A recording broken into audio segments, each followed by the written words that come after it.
खूप साऱ्या मैत्रिणींच्या कमेंट्स येत आहेत की बोटनेक ब्लाऊजसाठी एक चार्ट अपलोड करा, जे पाहून की आम्ही मेजरमेंट टाकू शकतो.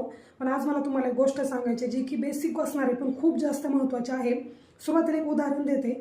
माझं चेस्टचं मेजरमेंट आहे 38 इंच इतकं आणि जर माझा शोल्डर मोजला तर तो भरतो 16 इंच. शोल्डर मोजण्याची एकदम सोपी पद्धत तुम्हाला सांगते. जिथपासून आपण स्लीव्ज बसायला स्टार्ट करतो तिथपासून पाठीमागे टेप ठेवायचा आहे आणि कस्टमरचा शोल्डर तुम्हाला मोजून घ्यायचा आहे.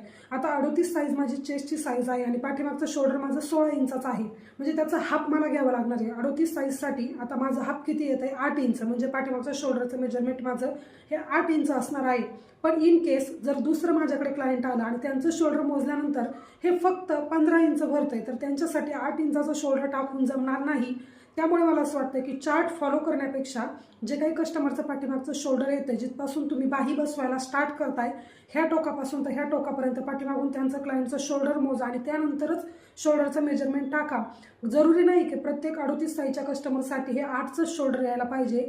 आता हा माझा जो काही बांधा आहे तो एकदम रुंद आहे, त्यामुळे मला मोठं शोल्डर लागणार आहे, म्हणजेच 8 इंचाचं. याच कम्पेअर दुसऱ्या कस्टमरचं असू शकतं, त्यांचं चेस्टचं मेजरमेंट तर 38 असेल पण पाठीमागचं शोल्डर 16 असेल असं नाही. त्यांचं माझ्यापेक्षाही कमी असू शकतं, 14 असू शकतं, 15 असू शकतं. त्यामुळे जेव्हा पण तुम्ही बोटनेक ब्लाऊजचं मेजरमेंट शोल्डर टाकता त्यावेळेस क्लायंटचं शोल्डर मोजणं खूप जास्त महत्त्वाचं आहे. लाईव्ह एक्झाम्पल देते. आता हे जे ब्लाऊज आहे ते आहे 36 इंचाचं. याच्यासाठी शोल्डर फक्त मी 7 इंचाचं टाकलंय. 7 इंचाचं का टाकलं? आता 36 साईजचं मेजरमेंट आहे आणि 7 इंचाचं शोल्डर, म्हणजे कमी वाटतंय की नाही? पण त्यांचं मेजरमेंट जरी 36चं असलं तरी सुद्धा शोल्डर हे 14 इंचाचेच भरतात जिथपासून स्लीव जोडतो आपण तिथपासून.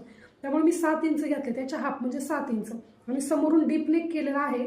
पाठीमागचा शोल्डर मी 7 इंच टाकला होता आणि समोरचा जो काही शोल्डर आहे तो मी 6 इंचच टाकलाय, कारण की याच्यामध्ये जो काही गळा आहे तो डीप नेक आहे, त्यामुळे पाठीमागच्या शोल्डरमधून मी 1 इंच वजा केलेला आहे. अशा छान टिप्ससाठी आपल्या आयडीला नक्की फॉलो करा आणि व्हिडिओ कसा वाटला ते मला कमेंटद्वारे कळवा.